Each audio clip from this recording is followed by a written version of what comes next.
Hey guys, it's Diane and welcome to this broadcast. Tonight we are going to be discussing intermittent fasting and the aging woman and how to break your fast. So if you're new to me, my name is Diane and I have been helping women for the past 25 years find nutrition programs and fitness programs to help them feel and look their best and live their most authentic life. And part of that for me has been incorporating intermittent fasting as a lifestyle for myself and my family. So tonight we will be discussing how to break a fast. And one of these questions just recently came up in my group that I have with women who I'm teaching them how to intermittent fast. All right, Allison. So this is Allison's question. So we're going to get this answered for her here live. So the question was, she broke her fast today with a specific type of food, and she said that she felt a little bit nauseous when she broke her fast. So before I get into answering that question with how to break a fast or why it is that she was feeling nauseous, I want to kind of preface it with this, that fasting is just a way in which we're timing out our meals. Fasting is not necessarily anything that should cause anyone any kind of issues with their health, or fasting should not necessarily be that thing that you sort of throw to the wayside if something doesn't feel right with you or something goes kind of off track with your life. Unless, of course, you have some sort of medical condition or you are on some sort of medication where you are trying to correct a situation, where intermittent fasting might also be correcting it as well. And in that situation, you could run into a situation where you are sort of what I call double dosing a condition that you have. So if you are a type 2 diabetic and you're intermittent fasting does help control blood sugar levels, just like a prescription that you might have or that you might be taking to help control diabetes.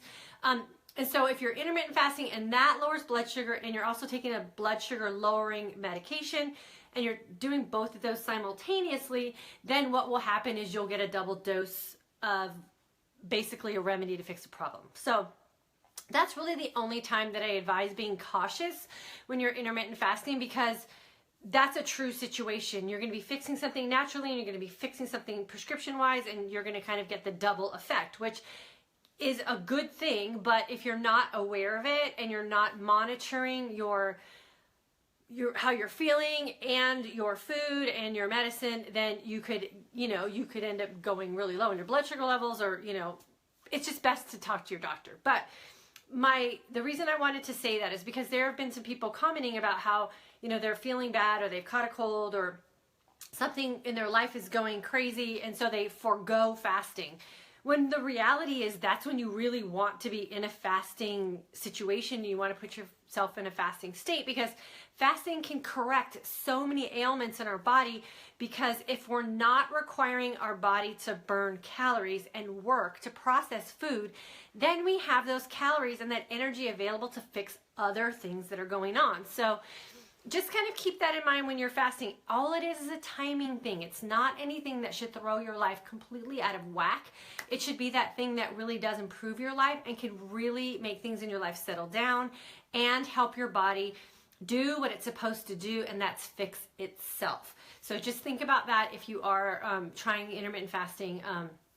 Don't forgo that. For probably what you're going to forgo fasting for is probably something that's not as ideal of a food anyway. So just fast and see if that can kind of do the trick for you. Okay, so back to the question at hand. How do we break a fast? So I'm going to kind of set up a situation of what fasting is and what it does for our body. So when we're in a fasted state, the longer of a fasted state we're in, the higher chance we have of burning or tapping into our fat stores to burn as energy, and possibly even going into those excess protein stores to also burn. So if we're in an extended fast period and we're through all our glycogen and we're burning fat efficiently, and then we break our fast with a high carbohydrate meal, what do you think is going to happen to your blood sugar levels? And our body doesn't discern between a piece of bread, a candy bar, a piece of fruit, or a bowl of rice, all it knows is that you're putting carbohydrates into your system. So it spikes up with insulin and it creates an abundance of glucose. So if you put yourself in that situation, you're gonna feel bad because you've just depleted all of that sugar. You've just depleted all of that glucose out of your system. And if you've ever been on a sugar binge, you know what that feels like. You don't have to necessarily be in a fasted state to get that horrible feeling from that sugar spike or that insulin spike that creates all that glucose. So then if you put yourself in an extreme situation, and not meaning that extreme is bad, extreme just means that you don't have any glycogen in your system and your insulin is being controlled by you, and you're setting a pace for how you want that insulin to be released in your body, and then you just completely throw in all these carbohydrates and you overreact your insulin release, you're going to feel sick. So when you're breaking your fast, it's best to break it with the things that do not spike your insulin and do not cause that major glucose to be released into your body. If your body's not in a position to burn it off, it's going to just sit there and it's going to make you feel bad. It has nothing to do with intermittent fasting. It has nothing to do with fasting. It doesn't mean that fasting is bad. It just means that you put yourself in a position where your body is overreacting. And the only way to signal to you that something's not going right in your body is for you to feel bad, right? So you're going to get a headache. You're going to feel nauseous. You're not going to feel like what you're eating is going to be satisfying to you. And we also need to remember that when we are intermittent fasting and we're doing it properly, we put those hunger hormones in check. So our ghrelin, our leptin, our neuropeptides, they're all sort of subsided and they're like behaving the way we need them to behave. And then when you do one of those really heavy carbohydrate meals, or you're eating something that's not nutritionally sound and your body can't process it the way it should be processed when you're depleted, it's going to send you signals that something is not right. But it's not the fasting's fault. It's our fault for putting our body in that position. So be very aware of what you're putting in your body when you're breaking your fast, especially if you are in those extended fasting periods and you have properly burned through all that glycogen and you are in a fat burning state.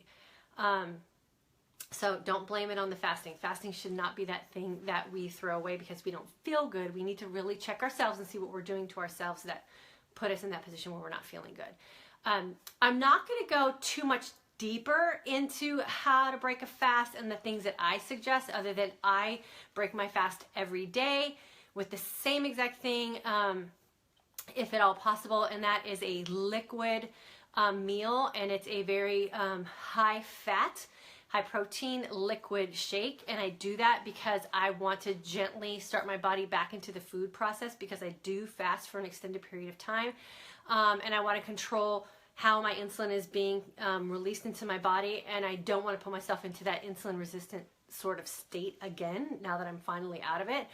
And so I do break my fast with the liquid meal. It is high protein, it is high fat, and it is the kind of nutrients that naturally does lower my glycemic index, so it does control how much insulin is released in my body, and so I don't end up feeling bad or nauseous or get a headache or anything like that. I actually feel all those nutrients sort of soak into my body, and it's a really good feeling. So be aware of what you're putting in your body. If you're in my fasting group now, or you're on the waiting list to get in my fasting group in April, that's what we work on very specifically on how to break a fast, and I'll give more detailed explanation of what I suggest and how much we want to put into our body when we break our fast. But just be aware, like, if something's not feeling right with you and you don't have any medical conditions and you're not under any sort of prescription, that it's probably what you did to yourself and not what fasting is doing to you. And so really keep track of what you're putting in your body. And I always suggest keeping some sort of log, and what you did when you felt great and what you did when you didn't feel so great. And then you can kind of use it as a reference point to go back to. So if you did something that didn't feel so good, then go back to those notes that you wrote where you did something that you did feel good. And like I said, if your life is feeling stressful and everything's feeling out of control, and you're not feeling your best, don't forego fasting. Fasting is that thing that will get you back on track. It'll be that thing that's going to be able to repair your body, because you are giving your body systems a break from having to break down and process food, and you're going to save that energy and the resources in your body's systems to actually go to work on repairing what might not be going right for you. So do you guys have any questions about fasting, or why a high carbohydrate break might be a bad thing for you? Anyone fasting that's having any issues that I can maybe tap on a little bit here? If you haven't already done so and you would like to join our April group, definitely make sure you fill out that waitlist form. I have a pretty big waitlist forming, and I will be sending out invitations next week to get registered for that course in April, and that'll be another 30-day course. It'll just be a little bit more intensive than this one here, as far as actually drilling down what to eat and what not to eat on a fast. So if you're interested in that, you want to make sure you get on that wait list. It will probably close the last few days of March, so if you want to get in now. And with that said, I appreciate you guys. It's Sunday night. Hopefully you guys are adjusting to the new time change, and that didn't mess up your fasting and eating schedule much today. Everything will balance out in a couple of days, so don't worry about that. And I'm always available on my Facebook page or on my YouTube channel. If you guys have any questions, you can always leave them there for me, and I get back to you as soon as I can. Have a great rest of your Sunday, and I will see you guys back here tomorrow night at 9 p.m. Central Standard Time. Have a great night.